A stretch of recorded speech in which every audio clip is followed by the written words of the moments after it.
ಸಿದ್ದರಾಮಯ್ಯನವರ ಗ್ಯಾರಂಟಿ ಸರ್ಕಾರಕ್ಕೆ ಜನರು ಉಗಿದು ಉಪ್ಪು ಖಾರ ಆಗ್ತಿದ್ರು. ಆದ್ರೆ ಕೆಲವು ತಿಂಗಳಿನಿಂದ ಜನರು ಬಯೋದನ್ನ ಸ್ಟಾಪ್ ಮಾಡಿದ್ದಾರೆ.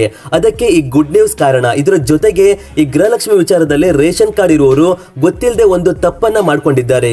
ಹಾಗಾಗಿ ಅಂತವರಿಗೆ 5ನೇ ಕಂತು ಮಾತ್ರ ಸಿಗುತ್ತೆ. ಅಂದ್ರೆ August, September, October, November, December. ಇದರ ನಂತರ ಅಂತವರಿಗೆ ಹಣ ಸಿಗಲ್ಲ. ಆ ತಪ್ಪನ್ನ ಸರಿ ಮಾಡ್ಕೊಂಡ್ರೆ ಮಾತ್ರ 6ನೇ ಕಂತಿನ ಅಂದ್ರೆ ಜನವರಿಯಿಂದ ಮುಂದಿನ 5 ವರ್ಷಗಳವರೆಗೆ ಅಂದ್ರೆ ಈ ಸರ್ಕಾರ ಇರುವವರೆಗೂ ಖಂಡಿತ 100% ಇವರಿಗೆ ಹಣ ಸಿಗುತ್ತೆ.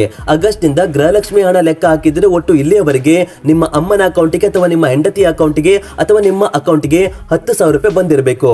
ನಿಮ್ಮ ರೇಷನ್ ಕಾರ್ಡಿಗೆ 10,000 ಬಂದಿದೆಯಾ ಇಲ್ಲ 8,000 ಬಂದಿದೆಯಾ ತಪ್ಪದೆ ಕಮೆಂಟ್ ಮಾಡಿ. ವಿಡಿಯೋ ಓಡ್ತಾ ಇರುತ್ತೆ, ನೀವು ಕಮೆಂಟ್ ಮಾಡಿ. ಇದರಿಂದ ಜನರಿಗೆ ಅಥವಾ ಈ ವಿಡಿಯೋ ನೋಡೋರಿಗೆ ಸ್ವಲ್ಪ ಸಮಾಧಾನ ಆಗುತ್ತೆ. ಜನವರಿ ಲೆಕ್ಕ ಹಾಕಿದ್ರೆ ಇಷ್ಟೊತ್ತಿಗೆ ನಿಮಗೆ 12,000 ಬಂದಿರಬೇಕಿತ್ತು. ಆದ್ರೆ ಯಾರಿಗೂ ಕೂಡ ಪೂರ್ತಿ ಹಣ ಬಂದಿಲ್ಲ.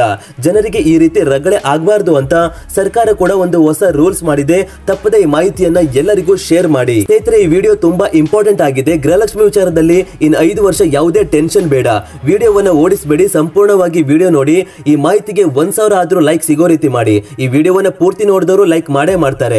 ಇವತ್ತು 5 ಗಂಟೆಗೆ ಹಣ ಬರುತ್ತೆ, 10 ಗಂಟೆಗೆ ಹಣ ಬರುತ್ತೆ ಅನ್ನುವ ಸುಳ್ಳು ಸುದ್ದಿಯನ್ನ ನೀವು ನಂಬೇಡಿ. ಇದು ಒಂದು ವಿಡಿಯೋ ನೋಡಿದ್ರೆ ಸಾಕು. ಗೃಹಲಕ್ಷ್ಮಿಯ ಬಗ್ಗೆ ಮತ್ತೆ ಯಾವ ವಿಡಿಯೋ ಕೂಡ ನೋಡುವ ಅವಶ್ಯಕತೆ ಇಲ್ಲ.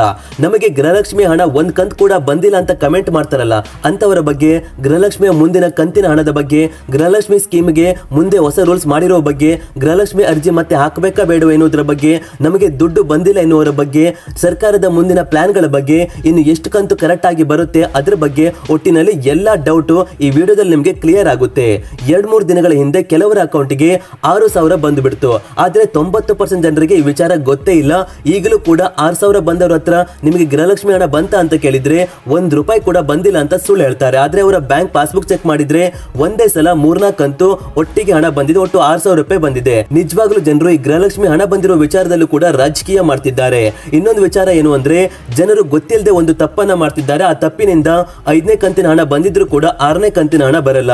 ಈ ವಿಡಿಯೋವನ್ನ ನೀವು ಎಲ್ರಿಗೂ ಶೇರ್ ಮಾಡಲೇಬೇಕು. ಯಾಕಂದ್ರೆ ಜನರು ಮಾಡೋ ಈ ತಪ್ಪಿನಿಂದ ಆಮೇಲೆ ಸರ್ಕಾರಕ್ಕೆ ಬೈತಾರೆ, ನಮಗೆ ಮಾತ್ರ ಹಣ ಬಂದಿಲ್ಲ ಅಂತ. ಜನ ಏನ್ ಮಾಡ್ತಿದ್ದಾರೆ ಅಂದ್ರೆ, ನಮಗೆ ಸರಿಯಾಗಿ ಹಣ ಬರ್ತಿದೆಯಾ ಅಂತ ನಾವು ರೇಷನ್ ಕಾರ್ಡ್ ಅನ್ನ ಚೇಂಜ್ ಮಾಡೋಣ, ಅಪ್ಡೇಟ್ ಮಾಡೋಣ, ಅಮ್ಮನ ಹೆಸರನ್ನ ಡಿಲೀಟ್ ಮಾಡೋಣ, ನಾವು ಬೇರೆ ರೇಷನ್ ಕಾರ್ಡ್ ಮಾಡೋಣ ಅಂತ ಈ ರೀತಿಯ ಎಡವಟ್ಟಿನ ಪ್ಲಾನ್ ಮಾಡಿಕೊಂಡು ಸರ್ಕಾರದಿಂದ ಸಿಗುವ ಫ್ರೀ ಹಣ 2,000 ರೂಪಾಯಿ ಹಣವನ್ನ ಕಳ್ಕೊಳ್ತಿದ್ದಾರೆ. ಹೌದು ಸ್ನೇಹಿತರೆ, ರೇಷನ್ ಕಾರ್ಡಿನಲ್ಲಿ ನೀವು ಈ ಚಿಕ್ಕ ಅಪ್ಡೇಟ್ ಮಾಡಿದ್ರು ಕೂಡ ನಿಮ್ಮ ಹಣ ಸ್ಟಾಪ್ ಆಗುತ್ತೆ. ಇನ್ನು ಕೆಲವು ತಿಂಗಳು ಯಾರನ್ನು ಕೂಡ ರೇಷನ್ ಕಾರ್ಡ್ಗೆ ಸೇರಿಸಬೇಡಿ, ಯಾರನ್ನು ಕೂಡ ರೇಷನ್ ಕಾರ್ಡಿನಲ್ಲಿ ಡಿಲೀಟ್ ಮಾಡಬೇಡಿ. ಜನರು ಈ ತಪ್ಪು ಮಾಡಬಹುದು ಅಂತ ಸರ್ಕಾರ ಕೂಡ ತಿದ್ದುಪಡಿ ಸೈಟ್ ಅನ್ನ ಬಂದ್ ಮಾಡಿ ಇಟ್ಟಿದೆ. ಯಾರಿಗೆ ಮೊದಲ ಕಂತಿನ ಹಣ ಬಂದಿದೆಯೋ ಅವರಿಗೆ 5 ವರ್ಷಗಳವರೆಗೆ ಎಲ್ಲಾ ಕಂತಿನ ಹಣ ಬಂದೇ ಬರುತ್ತೆ. ಮಧ್ಯದಲ್ಲಿ ಸ್ಟಾಪ್ ಆದ್ರೆ ನೀವು ಪೋಸ್ಟ್ ಆಫೀಸ್ ಅಕೌಂಟ್ ಅನ್ನ ಓಪನ್ ಮಾಡಿಸಬೇಕು ಮತ್ತು ರೇಷನ್ ಕಾರ್ಡಿನ KYC ಮಾಡಿಸಬೇಕು. ಇವೆರಡು ಕೆಲಸ ಮಾಡಿದ್ರೆ ಸಾಕು, ಒಂದೇ ಸಲ ಎಲ್ಲಾ ಕಂತಿನ ಹಣ ನಿಮ್ಮ ಅಕೌಂಟ್ಗೆ ಬಂದು ಬೀಳುತ್ತೆ. ನೀವು ಮತ್ತೆ ಗೃಹಲಕ್ಷ್ಮಿ ಅರ್ಜಿ ಹಾಕ್ಬೇಕಂತಿಲ್ಲ. ಕೇವಲ ಬ್ಯಾಂಕ್ NPCI ಆಕ್ಟಿವ್ ಇದೆಯಾ ಇಲ್ವಾ ಅಂತ ಚೆಕ್ ಮಾಡ್ಕೊಂಡ್ರೆ ಸಾಕು. ದಯವಿಟ್ಟು ಈ ಮಾಹಿತಿಯನ್ನ ಎಲ್ಲರಿಗೂ ಶೇರ್ ಮಾಡಿ. ಯಾಕಂದ್ರೆ 90% ಜನರಿಗೆ ಈ ಮಾಹಿತಿ ಗೊತ್ತೇ ಇಲ್ಲ.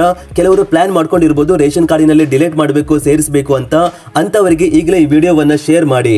ಯೂಟ್ಯೂಬ್ ನಲ್ಲಿ @ದಿವಾಕರ್ ಫ್ಯಾಕ್ಟ್ಸ್ ಅಂತ ಸರ್ಚ್ ಮಾಡಿದ್ರೆ ಸರ್ಕಾರದ ಎಲ್ಲ ಹೊಸ ಯೋಜನೆಗಳ ಮಾಹಿತಿ ನಿಮಗೆ ಸಿಗುತ್ತೆ. ಹಾಗಾಗಿ ತಪ್ಪದೆ ಈ ಚಾನೆಲ್ ಅನ್ನ ಸಬ್ಸ್ಕ್ರೈಬ್ ಮಾಡ್ಕೊಳ್ಳಿ.